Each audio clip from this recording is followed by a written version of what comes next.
अस्सलामुअलैकुम क्लास।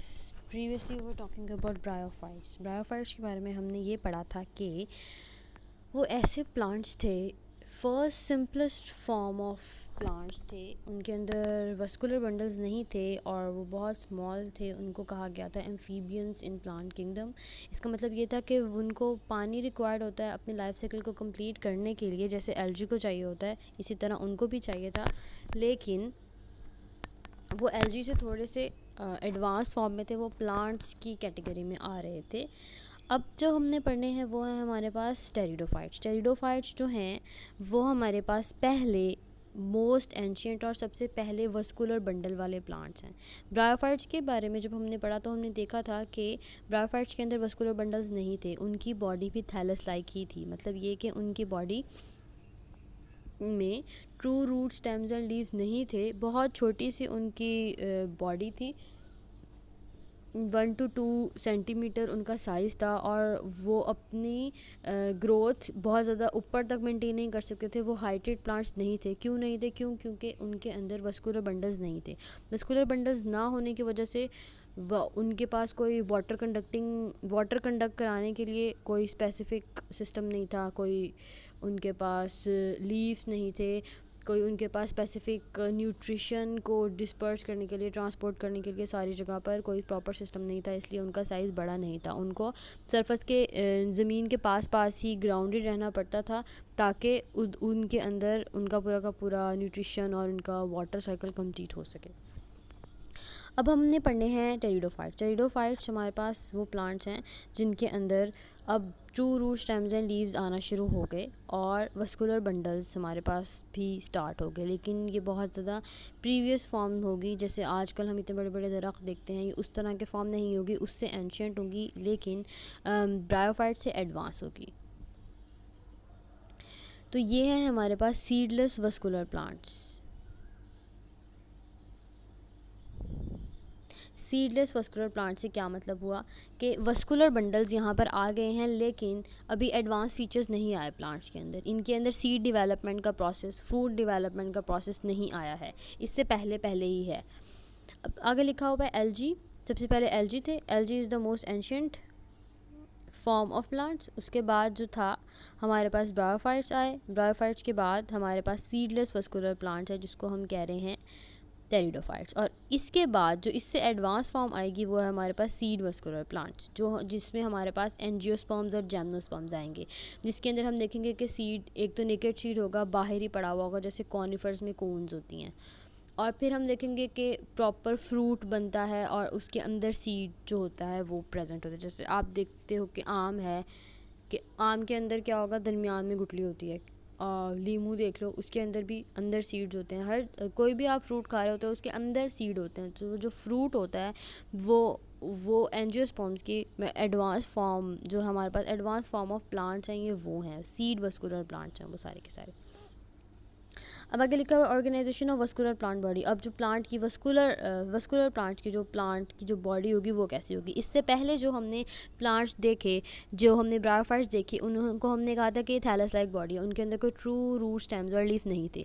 लेकिन यहाँ पर क्या होगा, ये वस्कुलर बंडल्स आ गए हैं और ज़्यादा एडवांसमेंट आ गई है, तो यहाँ पर जो है प्लांट बॉडी में रूट स्टेम्स और लीव्स तीनों चीज़ें होंगी। ट्रू रूट स्टेम्स और लीव्स होंगे। रूट्स का क्या काम होगा, रूट सिस्टम पूरा का पूरा जैसे प्रॉपर एक रूट सिस्टम होता है, आप घर में जो पौधे लगाते हो उनके अंदर अगर आप उनको उखाड़ कर देखो तो उनके अंदर बहुत सारी रूट्स नीचे बन रही होती हैं, पूरा का पूरा गुच्छा बन रहा होता है। वो नीचे को भी उतना ही ग्रो करा होता है जितना वो ऊपर ग्रो करा होता है। तो वो पूरा का पूरा रूट सिस्टम इन प्लांट्स के अंदर होगा, टेरिडोफाइट्स में होगा। अब रूट्स का क्या काम होता है, रूट्स क्या करती हैं, एंकर करती हैं उस प्लांट को ज़मीन के अंदर, ठीक है, अंदर जाकर उसको सपोर्ट प्रोवाइड करती हैं और जाकर वहाँ से पानी और न्यूट्रिशन और मिनरल सारे के सारे सॉइल से लेती हैं। स्टेम्स और लीव्स के क्या काम होता है, स्टेम जो होती है वो बेसिकली प्रोवाइड करती है उस प्लांट को सपोर्ट प्रोवाइड करती है, उसको सीधा रखती है, ठीक है। अगर स्टेम टूट जाए तो वो जाके वो नीचे गिर जाएगा, प्लांट विल्ट हो जाएगा।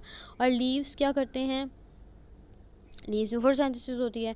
स्टेम्स और लीव्स मिलकर क्या बनाते हैं, हमारे पास शूट सिस्टम बनाते हैं। एक प्लांट के दो सिस्टम्स होते हैं ना, ये आप लोगों ने पढ़ा हुआ, नीचे होता है रूट सिस्टम और उसके ऊपर जितना होता है वो होता है shoot system. With the stem rising the specified photosynthetic organs the leaves towards the सन।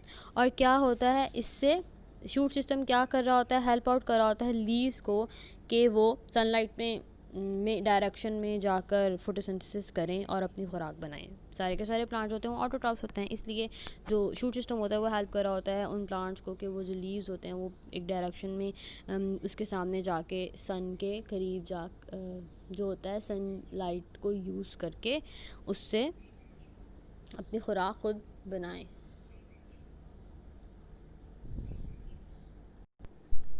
अब आगे ये बताया हुआ है कि अब क्योंकि प्लांट्स हैं और अब ये प्रॉपर प्लांट्स की तरफ हम आ गए हैं, तो यहाँ पर सारे के सारे वस्कुलर बंडल्स के साथ जितने भी बाकी लेयर्स होती हैं प्लांट्स की सेल्स के अंदर वो सारी की सारी भी होंगी। तो 3 टाइप्स ऑफ टिश्यू सिस्टम्स यहाँ पर प्रेजेंट होंगे, dermal, vascular and ground. Dermal कौन से होंगे? जैसे हमारे अपनी इंसान की स्किन होती है, स्किन की सबसे आउटर मोस्ट सेल्स जो होते हैं वो स्किन सेल्स होते हैं, ठीक है, सबसे ऊपर स्किन की लेयर है ना। इसी तरह प्लांट की बॉडी के ऊपर भी आउटर मोस्ट प्रोटेक्टिव कवरिंग होगी जिसको हम बोलते हैं, वो सारे के सारे होते हैं डर्मल टिश्यूज़। उसके बाद आते हैं वस्कुलर टिश्यूज़। वस्कुलर टिश्यूज़ में क्या होंगे? जाइलम और फ्लोएम होंगे। जाइलम क्या प्रोवाइड करता है? वाटर ट्रांसपोर्ट करता है, और फ्लोएम क्या करता है? जो भी न्यूट्रिशन जो उसका फूड बनता है उसको ट्रांसपोर्ट करता है। उसके बाद जो थर्ड फॉर्म ऑफ हमारे पास टिश्यूज़ आती है वो हमारे पास है ग्राउंड टिश्यूज़। ग्राउंड टिश्यूज़ क्या होते हैं? ग्राउंड टिश्यूज़ वो सारे के सारे other than dermal and vascular, जो बाकी सारे के सारे टिश्यूज़ होते हैं प्लांट की बॉडी के अंदर, वो होते हैं हमारे पास ग्राउंड टिश्यूज़। और ये ground tissues next 3 different sorts of tissues और सेल्स में कन्वर्ट होते हैं डिपेंडिंग अपॉन देयर स्ट्रक्चर और उसका साइज़ के, उनकी जो सेल है और उसकी जो सेल वॉल है उसका जो भी स्ट्रक्चर है उसके हिसाब से वो नेक्स्ट 3 कैटेगरीज़ में डिवाइड होते हैं। सबसे पहली कैटेगरी जो होती है वो है पैरेन्काइमा सेल्स, उसके बाद आते हैं कोलेनकाइमा, और फिर जो हमारे पास हैं स्क्लेरेन्काइमा सेल्स आते हैं। पैरेन्काइमा सेल्स क्या होते हैं? थिन वॉल्ड सेल्स होते हैं। उनकी जो सेल होते हैं, सेल की जो वॉल होती है, आउटर मोस्ट सेल वॉल, वो थिन होती है and usually remain alive after they become mature. और ये जो पैरेन्काइमा सेल्स होते हैं वो through out the life of the plant live रहते हैं, अलाइव रहते हैं, वो जो होते हैं वो ज़िंदा रहते हैं and is usually present in cortex. और कौन कौन सी जगहों के ऊपर वो प्रेजेंट होते हैं? वो कॉर्टेक्स, पेरिसाइकल, पिथ और मेडुलरी रेज जो है उसके अंदर, रूट्स और स्टेम्स के अंदर पैरेन्काइमा सेल्स होते हैं। कोलेनकाइमा सेल्स जो होते हैं वो भी थिन प्राइमरी वॉल सेल्स होते हैं with some areas of secondary thickness, लेकिन उनके अंदर कुछ कुछ जगह के ऊपर जो है थिक सेल वॉल भी होती है। कोलेनकाइमा सेल्स जो होते हैं वो क्या प्रोवाइड करते हैं? एक्स्ट्रा सपोर्ट प्रोवाइड करते हैं उस प्लांट को। उसके बाद आते हैं स्क्लेरेन्काइमा सेल्स। स्क्लेरेन्काइमा सेल्स जो होते हैं वो थिक सेल वॉल जो होती है इनकी थिक होती है, और लिग्निफाइड सेकेंडरी वॉल्स होती हैं, और after death and often die when mature होने के बाद जैसे वुड बनती है ना, वो डेड सेल्स होते हैं, पिथ बनती है जो, वो सारी की सारी होती हैं। स्क्लेरेन्काइमा में provides the main structural support to the plant, और सारी की सारी जो स्ट्रक्चरल सपोर्ट होती है वो स्क्लेरेन्काइमा सेल्स प्रोवाइड करते हैं। आगे डायग्रामेटिकली रिप्रेजेंट की हुई है यही की सारी बात के ऑर्गन्स कौन कौन से होते हैं? रूट, स्टेम्स एंड लीव्स, ठीक है। और रूट, स्टेम्स एंड लीव्स में कौन कौन से सेल्स होते हैं? 3 टाइप्स ऑफ टिश्यूज़ होते हैं, ग्राउंड टिश्यूज़, वस्कुलर टिश्यूज़ और डर्मल टिश्यूज़। ग्राउंड टिश्यूज़ के अंदर हमारे पास पैरेन्काइमा, कोलेनकाइमा, स्क्लेरेन्काइमा आ जाते हैं। वस्कुलर टिश्यूज़ के अंदर हमारे पास आ जाते हैं हमारे पास जाइलम और फ्लोएम। और डर्मल टिश्यूज़ के अंदर हमारे पास आते हैं एपिडर्मल लेयर्स, स्टोमेटा और ट्राइकोम, जो भी आउटर मोस्ट लेयर्स जो होते हैं प्लांट की बॉडी के ऊपर, वो सारे के सारे। आगे ग्राउंड टिश्यूज़ के अंदर पैरेन्काइमा, कोलेनकाइमा और स्क्लेरेन्काइमा की डिफरेंस बताया गया है। देखिए अपीयरेंस के हिसाब से भी अगर आप देखो तो इन तीनों में स्ट्रक्चरली भी देखने में भी डिफरेंस है, इसके अलावा कैरेक्टरिस्टिक्स भी इसके डिफरेंट हैं। लोकेशन देखो, पैरेन्काइमा सेल्स की थ्रू आउट द प्लांट होती है, ये जो होते हैं एपिडर्मिस के नीचे होते हैं, और ये जो होते हैं वुड और बार्क और जितने भी सारे के सारे हार्ड पार्ट्स होते हैं उनके अंदर होते हैं। स्क्लेरेन्काइमा क्या प्रोवाइड कर रहा है? स्ट्रक्चरल सपोर्ट, कोलेनकाइमा फ्लेक्सिबिलिटी, और पैरेन्काइमा सेल्स जो होते हैं वो स्टोरेज, रीजनरेशन और फोटोसिंथेसिस में हेल्प आउट कर रहे हैं। आगे अब एक और मेन फीचर होता है प्लांट बॉडी का, वो ये होती है, एक प्राइमरी ग्रोथ होती है और एक होती है सेकेंडरी ग्रोथ। अब इसमें डिफ्रेंशिएट करना ज़रूरी है। प्राइमरी ग्रोथ क्या होती है? जब वो प्लांट इंक्रीज़ कर रहा होता है इन देयर साइज़, लेंथ में जब वो इंक्रीज़ कर रहा होता है तो वो क्या होगी? Primary growth. पहले हमेशा प्लांट क्या होता है? इंक्रीज़ करता है अपना साइज़, और उसके बाद फिर वो अपनी विड्थ इंक्रीज़ करता है। तो जब वो विड्थ इंक्रीज़ कर रहा होता है, दूसरी विड्थ को इंक्रीज़ कर रहा होता है, अपना घेरा बढ़ा रहा होता है, वो होती है हमारे पास सेकेंडरी ग्रोथ। आगे अब हम क्योंकि टेरिडोफाइट्स पढ़े थे तो हम आगे देखेंगे कि इसकी क्लासिफिकेशन कौन कौन सी है, ये नेक्स्ट कौन कौन से फाइलम्स में डिवाइड हुआ हुआ है। इसके सब फाइलम्स हैं, जैसे हमने ब्रायोफाइट्स के अंदर देखा था कि लिवरवर्ट्स, हॉर्नवर्ट्स वगैरह थे और मोसिस थे। इसी तरह यहाँ पर भी इसके डिफरेंट क्लासेस हैं, डिफरेंट तरह के टेरिडोफाइट्स के अंदर भी प्लांट्स आते हैं। सबसे पहला फाइला जो है वो है फाइलम साइलोफाइटा, उसके बाद है लाइकोफाइटा, फिर इक्विजिटोफाइटा एंड देन पोलीपोडियोफाइटा। और ये चारों के चारों हम आगे पढ़ेंगे with the help of different examples. एक एक होगी, इससे ज़्यादा नहीं होगी एग्जांपल, इसके हिसाब से हम पढ़ेंगे। अब पहले तो हम सबसे पहले इसके बेसिक कैरेक्टरिस्टिक्स पढ़ेंगे। जैसे हमने ब्रायोफाइट्स के पढ़े थे कि ब्रायोफाइट्स के क्या क्या बेसिक कैरेक्टरिस्टिक्स हैं, उनकी बॉडी कैसी थी और उनके अंदर रिप्रोडक्शन कैसी हो रही थी, किस जगह पे वो रहते थे। इसी तरह अब हम टेरिडोफाइट्स के बारे में पढ़ेंगे। टेरिडोफाइट्स को ग्रीक वर्ड से ओरिजिनेट किया गया है। इसका मतलब होता है फैदर लाइक प्लांट। क्यों, इससे मतलब क्या होगा कि इनकी बॉडी जो होगी वो फैदर लाइक होगी, जैसे पर होता है, कबूतर का पर होता है, उस तरह के फैदर लाइक इनकी बॉडी होगी। It includes to the most primitive seedless vascular plant that reproduce by means of spores. ये सबसे पहले प्रिमिटिव सीडलेस प्लांट्स की टाइप्स में से एक हैं टेरिडोफाइट, जो आज ज़िंदगी में दुनिया में प्रेजेंट हैं। और इनमें रिप्रोडक्शन किसकी हेल्प से होती है? With the help of spores होती है। They are considered as the first true land plants that evolved after bryophytes। और ये देखो, this is a very important thing कि इनको कंसिडर किया जाता है पहले सही लैंड प्लांट्स में after bryophytes। They are about 1100 species of living pteridophytes are known, ranging from small aquatic plants to giant tree ferns of tropical forest। तो बहुत सारे डिफरेंट स्पीशीज़ हैं इनके अंदर। Pteridophytes do not produce seeds but rather produce spores। ठीक है, अब देखो अभी तक सीड जो है वो अभी तक इसके हिसाब से दुनिया में नहीं आया है। तो सीड से पहले भी तो फर्टिलाइजेशन हो रही है, सीड आने से पहले भी तो प्लांट जो होंगे वो इवॉल्व हो रहे हैं, ऐसा ऐसा सीड की तरफ गए हैं। तो उससे पहले जितनी भी फर्टिलाइजेशन हो रही थी, जितना भी लाइफ साइकिल आगे बढ़ा था, with the help of spores जा रहा था, जैसा कि हमने देखा है एल्गी में और ब्रायोफाइट्स में। आगे वस्कुलर टिश्यूज़ के बारे में बताया हुआ है कि vascular tissues are present in all the vegetative parts of the plant body. के प्लांट की बॉडी के सारे पार्ट्स के ऊपर जितने भी वेजिटेटिव होते हैं, जो प्लांट की बॉडी के मेन होते हैं रिप्रोडक्टिव ऑर्गन्स के अलावा, उन सब में वस्कुलर टिश्यूज़ होंगे। द स्पोरोफाइट, अब एक और इम्पॉर्टेंट बात यहाँ पर ये बताई हुई है कि जब हमने ब्रायोफाइट्स के बारे में देखा था, जब हमने ब्रायोफाइट्स को पढ़ा था, तो हमने देखा था कि उनकी जो प्लांट की बॉडी थी उसके अंदर जो गेमीटोफाइट जनरेशन थी, गेमीट प्रोड्यूसिंग जनरेशन थी, वो इंडिपेंडेंट थी, वो डोमिनेंट थी। नीचे पहले वो बनती थी और उसके ऊपर स्पोरोफाइट प्लांट जो था वो बन रहा था। लेकिन यहाँ पर क्या है, यहाँ पर उल्टा है। सिर्फ ब्रायोफाइट्स के अंदर जो है वो गेमीटोफाइट जनरेशन जो होती है वो डोमिनेंट है। उसके अलावा बाकी सारे के सारे प्लांट जो भी हम पढ़ेंगे, टेरिडोफाइट्स हम पढ़ेंगे आगे, एंजियोस्पर्म और जिम्नोस्पर्म जो हम पढ़ेंगे, उन सब के अंदर क्या है, sporophyte generation, spore producing generation जो है वो डोमिनेंट है। मेन प्लांट बॉडी वही है। तो यहाँ पे यही बताया हुआ है कि जो sporophyte is the main plant body and it is mostly herbaceous. ठीक है, it is differentiated into root, stems and leaves.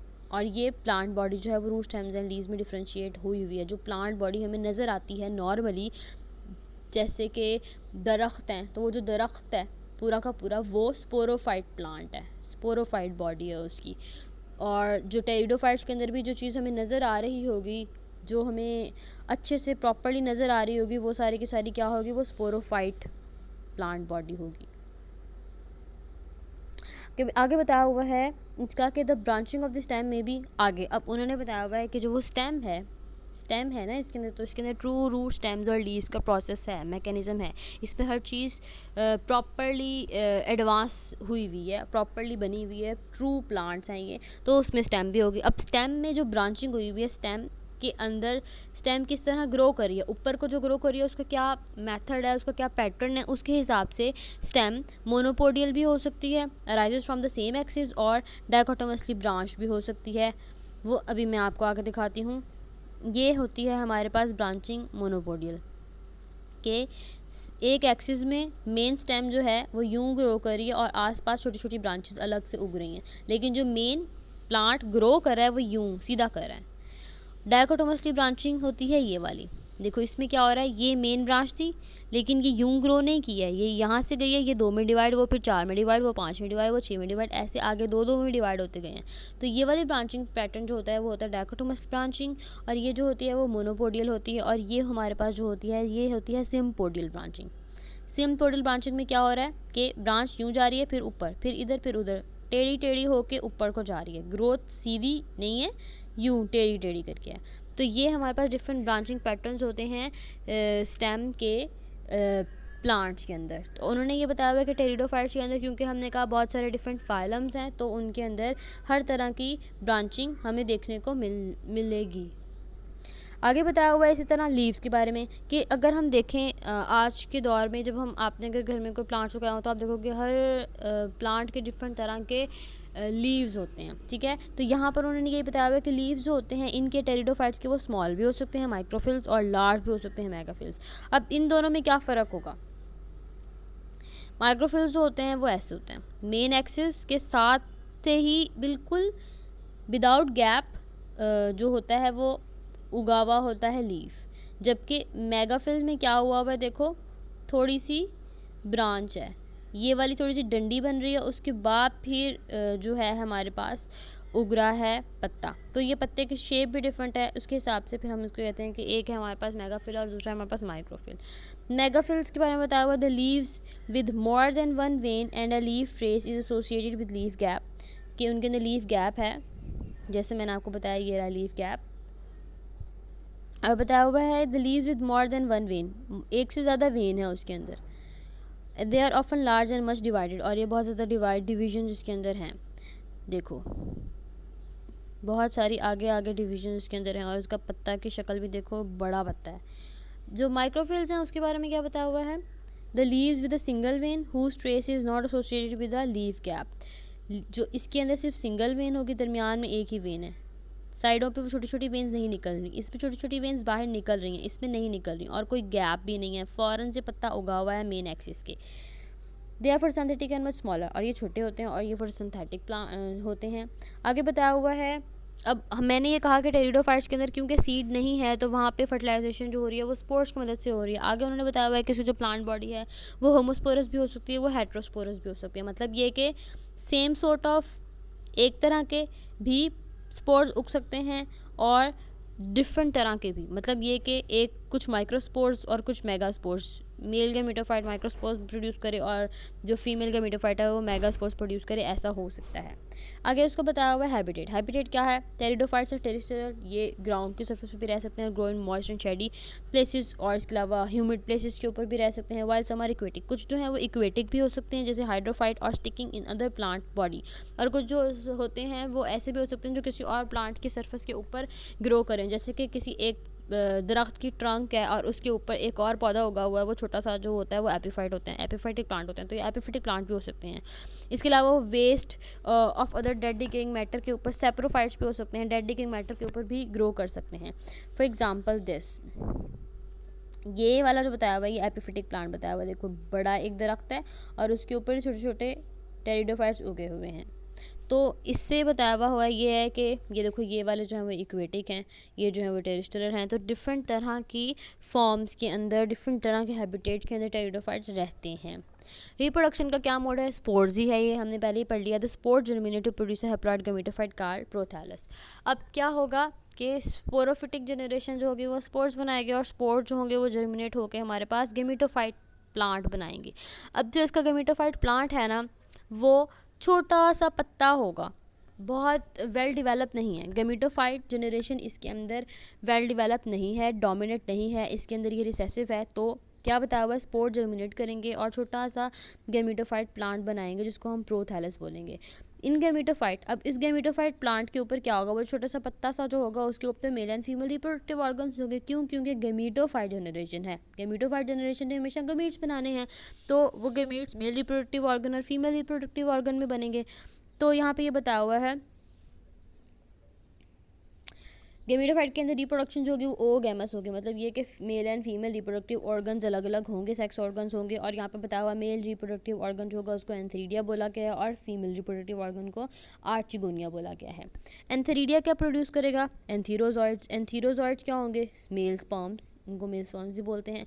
और आर्चिगोनिया एग प्रोवाइड करेगा, एग बनाएगा। फर्टिलाइजेशन को पानी रिक्वायर्ड है, ठीक है, यही मैंने बताया था ना अभी। आहिस्ता आहिस्ता, क्योंकि गेमेटोफाइट जो जनरेशन होती है वो बहुत छोटी होती है, वो मॉइस्ट शेडी प्लेस के ऊपर है, तो वो स्पोर्स हैं वो पानी की मदद से जो होगा वो एंथीरोजॉइड जो हैं वो with help of water archegonia के पास चले जाएंगे और एग के साथ फर्टिलाइजेशन करेंगे।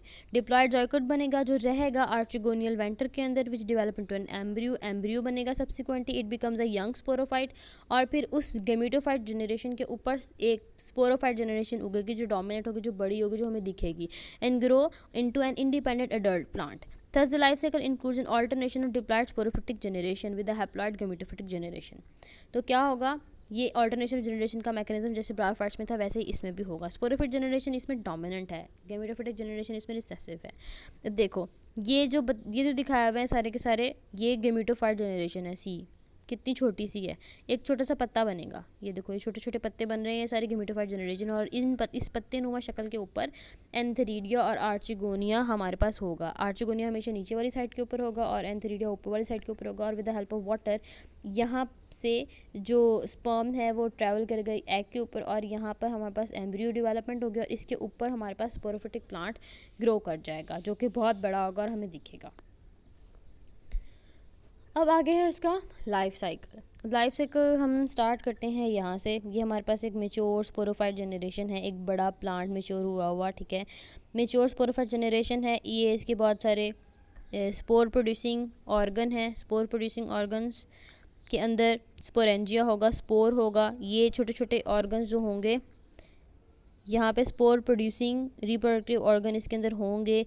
ये मेच्योर हो रहे हैं, मेच्योर होंगे, इनमें मियोसिस होगी, बहुत सारे स्पोर्स उगेंगे। स्पोर जब उगेंगे वो डिस्पर्स होंगे with the help of wind, और जब हवा की मदद से बिखर जाएंगे और जहाँ पर भी वो गिरेंगे वहाँ पर छोटा सा गेमेटोफाइट प्लांट उगाएंगे। वो छोटा सा गेमेटोफाइट प्लांट जो होगा वो इस शक्ल का होगा। देखो कितना फ़र्क है, ये स्पोरोफाइट प्लांट है और ये गेमेटोफाइट प्लांट है। गेमेटोफाइट प्लांट जो होगा वो इस शक्ल का होगा और इसके ऊपर एंथेरिडिया और आर्चिगोनिया दोनों होंगे, मेल रिप्रोडक्टिव ऑर्गन और female reproductive organ. Male reproductive organ के अंदर हमेशा स्पर्म्स होंगे। स्पर्म जो होंगे वो with the help of water travel करेंगे, एग में चले जाएंगे, फर्टिलाइजेशन के बाद नतीजे में जाइगोट बनेगा। और ये छोटे से पत्ता, ये वाला पत्ता जो है, ये वाला पत्ता, इसके ऊपर ये वाला प्लांट उगेगा। ये देखो ये छोटा सा स्पोरोफाइट उग रहा है और फिर ये इतना बड़ा हो जाएगा कि ये इस तरह की शक्ल इख्तियार कर लेगा और फिर ये साइकिल दोबारा चलता चला जाएगा। आगे अब हम इसके सब फाइलम्स के बारे में बात करें तो वो मैंने आपको पहले बता दिया है, साइलोफाइटा, लाइकोफाइटा, इक्विस्टोफाइटा और पॉलीपोडियोफाइटा है। और इनको डिफरेंट इनके कॉमन नेम्स भी हैं जैसे कि whisk ferns, club mosses, horse tails of ferns. और इसमें थोड़े थोड़े डिफरेंसेस होंगे जो अभी आप पढ़ लीजिएगा। सबसे पहले जो एग्जांपल हमने पढ़नी है वो है हमारे पास साइलोफाइटा की, फाइलम साइलोफाइटा, ये वाला फाइलम। और इसको जो हमने पढ़ना है with the help of the example of psilotum. इसको हम बोलते हैं whisk fern. These plants are characterised by the lack of roots and in one species leaves are also lacking. ये प्लांट्स जो हैं, मैंने कहा ना डाइवर्सिटी हर चीज़ के अंदर होती है, तो यहाँ पर भी true root stems and leaves इनके अंदर हैं, टेरिडोफाइट्स में है, लेकिन इसमें भी बहुत सारी फिर डाइवर्सिटी है। कुछ उसकी जो जगह होंगी, कुछ जो उसके प्लांट्स होंगे उनके अंदर कोई रूट्स नहीं होंगे, कुछ प्लांट्स होंगे जिसमें लीव्स नहीं होंगे। ऐसे ही यहाँ पर बताया हुआ है कि ये वाला जो प्लांट है साइलोटम, इसके अंदर रूट्स नहीं होती हैं, लेक ऑफ ट्रू रूट्स, ठीक है। The green photosynthetic stem is well developed. Green colour की स्टेम है, देखो वुडी स्टेम नहीं है, ग्रीन कलर की स्टेम है, ये इसकी ग्रीन है और फोटोसिंथेटिक है, फोटोसिंथेसिस कर सकती है। The gametophyte plant arising from the germination of a spore is small and colourless. जो गेमेटोफाइट प्लांट है इसका, जो मैंने पीछे भी दिखाया वो पत्ता सा, वो इसका स्मॉल है, छोटा है और कलरलेस है, मतलब कि किसी कलर का नहीं है, वाइट विदाउट एनी कलर है। And derives it's nutrition through a special association with the fungus. और वो अपनी खुराक कैसे ले रहा है, क्यों, और वो कलरलेस है, तो इसका ये मतलब है कि फोटोसिंथेसिस नहीं हो रही उसके अंदर। ग्रीन कलर का होगा तो ये पता चलेगा ना कि वो ऑटोट्रॉफ है, वो अपनी खुराक खुद बना रहा है, लेकिन कलरलेस है तो इससे ये मतलब हुआ कि अपनी खुराक खुद नहीं बना सकता, गेमिटोफाइट वाले का जो पत्ता सा है। तो वो क्या करेगा, वो अपनी खुराक कैसे लेता है, विद एसोसिएशन विद फंगस, वो फंगस के साथ एसोसिएट कर लेता है और फिर उससे अपनी खुराक ले रहा होता है। सेक्सुअल स्ट्रक्चर जो है गेमेटोफाइट के अंदर वो प्रोड्यूस करेंगे एग और स्पर्म, जैसे मैंने पहले बताया। द मोटाइल स्पर्म होगा और उसके अंदर फ्लैजिला होंगे। फ्लैजिला की वजह से वो स्विम करेगा वाटर के अंदर और वो एग के पास चला जाएगा। एग फर्टिलाइज होगा, जायगोट बनेगा, जो कि पहले पहले खुराक लेगा गेमेटोफाइट से। क्योंकि कोई भी चीज़ स्टार्ट होती है तो वो अपना जो भी स्टोर्ड फूड मटेरियल होता है उससे बन रही होती है ना, तो वो गेमेटोफाइट से नरिशमेंट लेगा, थोड़ी देर वहाँ पर रहेगा और फिर वो फोटोसिंथेसिस जब खुद करना शुरू हो जाएगा तो फिर वहाँ पे स्पोरोफिटिक प्लांट पूरा का पूरा उग जाएगा। और ऐसे ही ये साइकिल आगे से आगे कंटिन्यू होगा। और इसकी शक्ल आप देख लें कि इसका प्लांट इस तरह का दिखता है। साइलोफेटा जो होते हैं और स्मॉल रूटलेस प्लांट्स हैं, ये तो मैंने आपको पहले बता दिया कि उसकी रूट्स नहीं होती हैं, दे आर एपिफिटिक होते हैं। एपिफिटिक होते हैं तो इसका मतलब ये है कि वो किसी दूसरे प्लांट की बॉडी के ऊपर ग्रो करते हैं और ग्रोन और ह्यूमस रिच सॉइल और इन रॉक्स क्रेविसेस। इसके अलावा बहुत ज़्यादा ज़रख़ेज़ ज़मीन के ऊपर वो उगते हैं या फिर रॉक्स जो पत्थर होते हैं उनके दरमियान में सुराखों में वो उगते हैं। The underground rhizomatous organs contain fungus hyphae, और जो नीचे वाली जगह होती है वहाँ पे फंगस एसोसिएशन की हुई होती है। There are 2 species of Psilotum each having small scale like leaves and repeatedly dichotomously branching stem that are 20 to 100 centimetre long. उन्होंने कहा है दो स्पीशीज़ हैं साइलोटम की और ये डायकोटोमसली ब्रांचिंग है। देखो जैसे हमने भी पहले देखा था कि एक मेन एक्सिस यूं नहीं उग रहा, ये यूं उग के फिर ये दो में डिवाइड, वो दो आगे, दो में डिवाइड, वो दो आगे, दो में डिवाइड, ऐसे है। और उसका जो लेंथ है वो 20 to 100 सेंटीमीटर लॉन्ग है। Both species are found in the tropics and subtropics of both hemispheres. आगे इसका स्ट्रक्चर बताया हुआ है। स्ट्रक्चर क्या है, स्पोरोफाइट जो है हमारे पास, स्पोरोफाइट बॉडी ऊपर की जो बॉडी है वो हमारे पास डायकोटोमसली ब्रांच है।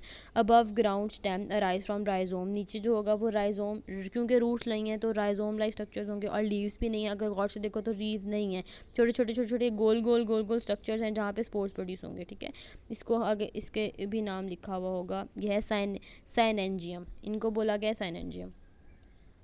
आगे उन्होंने बताया हुआ इनेशंस हैं, छोटी छोटी tiny green superficially leaf like veinless photosynthetic flaps of tissues.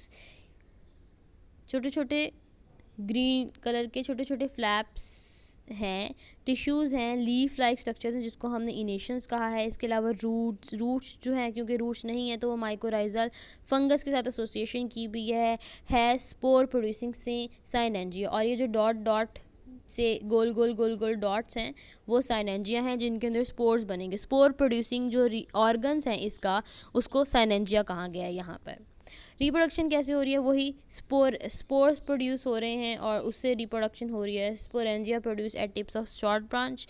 Gametophyte develop from spores beneath ground. Gametophyte जो होगा वो जो स्पोर्स होंगे, साइनेंजिया जो होगा वो स्पोर्स बनाएगा, स्पोर्स जो होंगे वो डिस्पर्स होंगे, उससे गेमेटोफाइट जनरेशन प्रोड्यूस होगी। गेमेटोफाइट जनरेशन जो होगी वो ग्राउंड के ज़मीन के नीचे होगी।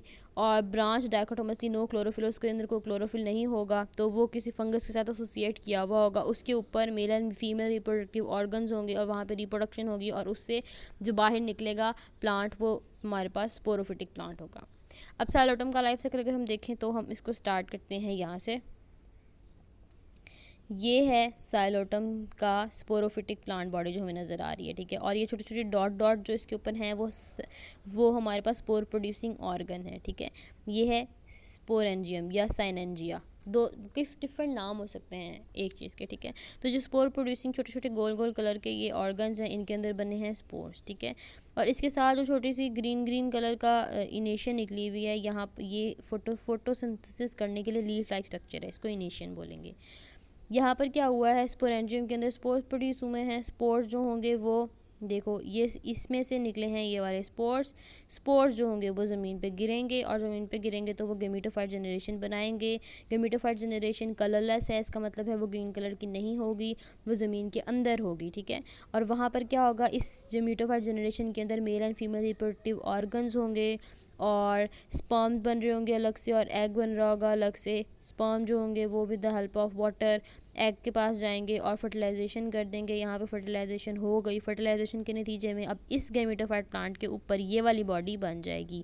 देखो ये वाली बॉडी बनना शुरू हो गई, ये छोटी है और फिर आहिस्ता आहिस्ता मेच्योर होकर बड़ी हो गई, और ऐसे ही ऑल्टरनेशन ऑफ जनरेशन होती जाएगी। पहले स्पोरोफाइट जनरेशन से गेमेटोफाइट, गेमेटोफाइट से फिर स्पोरोफाइट, स्पोरोफाइट से फिर गेमेटोफाइट, इस तरह ये पूरा का पूरा साइकिल चलता जाएगा। आगे अब हमने जो पढ़ना है वो है हमारे पास इक्विसिटम। इक्विसिटम क्या है, हमारे पास सिनॉप्सिडा, फाइलम सिनॉप्सिडा का, या इसको इक्विसिटोफाइटा का प्लांट है।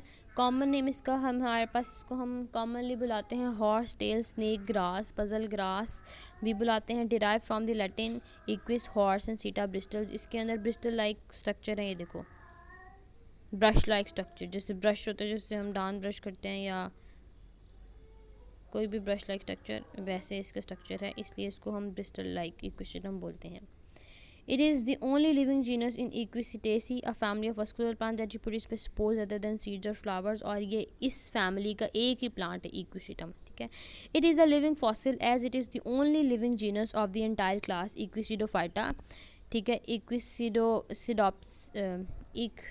इक्विसिटॉप्सिडा का एक ही और जीनस का एक ही प्लांट रह गया, इसलिए हम इसको लिविंग फॉसिल कहते हैं। कि इसके बाद हमारे पास यही है एक प्लांट जिसको हम देख के बता सकते हैं कि पुराने ज़मानों में जब इसके बाकी की भी बहन भाई प्लांट्स थे तो वो कैसे दिखते थे। Most horsetails grow in damp or marshy habitat, but some can grow in dried soil।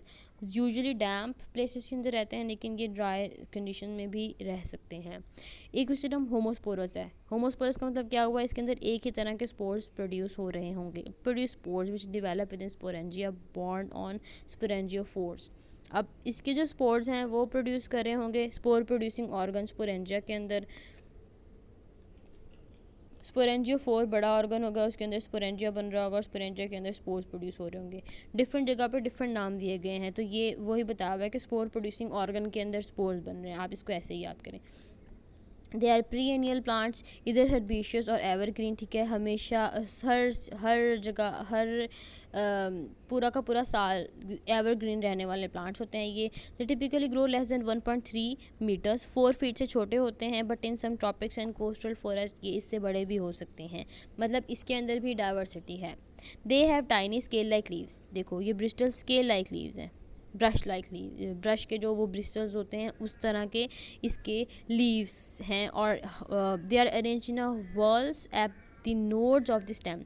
देखो स्टेम के ऊपर नोडल पार्ट के ऊपर ये घेरा बनाए हुए हैं, गोल गोल करके पूरा का पूरा घेरा बनाए हुए हैं। They are green when they first appear but they soon whiter and bleach. पहले जब ये ग्रो करते हैं, जब ये बन रहे होते हैं तो ग्रीन कलर के होते हैं, और ऐसा ऐसा इनका कलर फेड होता चला जाता है। और इसका स्ट्रक्चर आपने याद रखना है या आपने बनाना है। आगे बताया हुआ है all photosynthesis occur into the stem. तमाम की तमाम फोटोसिंथेसिस जो होती है वो स्टेम के अंदर हो रही होती है। Stem have nodes and inter nodes, ये है इनकी ग्रीन कलर की स्टेम, और स्टेम के अंदर नोड्स और इंटर नोड्स हैं। जैसे आपने गन्ना देखा होगा, गन्ने के अंदर भी नोडल पार्ट होता है, जो हार्ड पार्ट होता है, जो आप खा रहे होते हो जब गन्ना, तो जो चीज़ आप नहीं खा पाते हो वो होता है नोडल पार्ट, ठीक है। और जो हम खा रहे होते हैं जो सॉफ्ट होता है वो होता है इंटर नोड्स, ठीक है। तो जो नोडल पार्ट है इसका भी उसके ऊपर वो जो स्केल लाइक क्रिस्टल्स उगे हुए हैं, और दरमियान में जो पार्ट है वो है हमारे पास internodes. The aerial stem develops horizontal rhizomes which also have regular nodes, internodes and ribs. In some species the rhizomes have adventitious roots and may form extensive branching system as much as 2 meters। इसके अलावा उन्होंने बताया हुआ है कि जो हमारे पास कुछ स्पीशीज़ जो ऐसी होती हैं जो एडवेंटिशियस रूट्स भी बना देती हैं। ये देखो बाहर निकली हुई रूट्स का स्ट्रक्चर, राइजोम्स और रूट्स एडवेंटिशियस रूट्स बना देती हैं, तो वो भी हो सकता है इसके अंदर। और इसके स्ट्रक्चर में एक और इम्पॉर्टेंट बात देखने वाली है कि देखो कुछ जगह ऐसी ग्रीन है और कुछ जगह ऐसी ग्रीन नहीं है, ठीक है। तो एक स्टेम, कुछ स्टेम्स जो होंगी वो स्टेराइल स्टेम्स होंगी और कुछ स्टेम्स जो होंगी वो हमारे पास फर्टाइल स्टेम्स होंगी। दो तरह के स्टेम्स इस प्लांट में से उगती हैं। देखो ये मेन रूट्स हैं और फिर ये राइजोम लाइक स्ट्रक्चर्स हैं और फिर दो तरह के स्टेम्स निकली हुई हैं, ठीक है। जो ये वाली स्टेम्स हैं जो ग्रीन कलर की हैं वो स्टेराइल स्टेम्स हैं। स्टेराइल का मतलब ये है कि फर्टिलिटी नहीं है, या इसमें कोई फर्टाइलिटी ऑर्गन नहीं है, इसमें कोई स्पोर प्रोड्यूसिंग ऑर्गन नहीं बना हुआ है, यहाँ पे सिर्फ फोटोसिंथेसिस हो रही है। जबकि जो दूसरी स्टेम हमारे पास है वो हमारे पास ब्राउन से कलर की है, उसमें फोटोसिंथेसिस नहीं हो रही है। उसके अंदर क्या हो रहा है, स्ट्रोबिलस बना है। स्ट्रोबिलस जो है वो हमारे पास स्पोर प्रोड्यूसिंग ऑर्गन है, मतलब कि इस वाली ब्रांच के ऊपर स्पोर उगाने वाला ऑर्गन है और इधर से स्पोर्स उगेंगे, ठीक है, और फिर वो डिस्पर्स होंगे। तो ये एक यूनिक फीचर है हमारे पास इकोसिस्टम का। रिप्रोडक्शन अगर हम देखें तो उसके अंदर क्या बताया हुआ है, ecosystem involve sexual reproduction and asexual reproduction with the process of fragmentation. तो यहाँ पर एसेक्सुअल रिप्रोडक्शन होती है, फ्रेगमेंटेशन मतलब ये कि इसका अगर कोई पार्ट कहीं से कट आउट हो जाए और फिर वो ज़मीन पे गिर जाए तो वहाँ से इसके अंदर एबिलिटी है कि वो नया प्लांट उगा सकता है, या हम उसका कोई प्लांट की कोई सरफेस काट के उसको ज़मीन पे दबाएं तो वहाँ से नया प्लांट उग सकता है। स्ट्रोबिलस क्या है, is a small cone like structure that develops at the tip of the photosynthetic stem, ठीक है। इस स्टेम के ऊपर जो एक कोन लाइक स्ट्रक्चर अपेयर हो रहा है वो है हमारे पास स्ट्रोबिलस।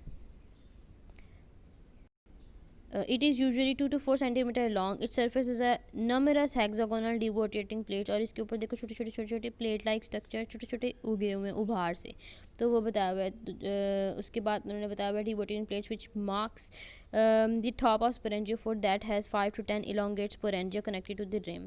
और ये जो छोटे छोटे ब्लैक मार्क्स हैं वो स्पोरेंजिया हैं जिसके अंदर निकलेंगे स्पोर्स।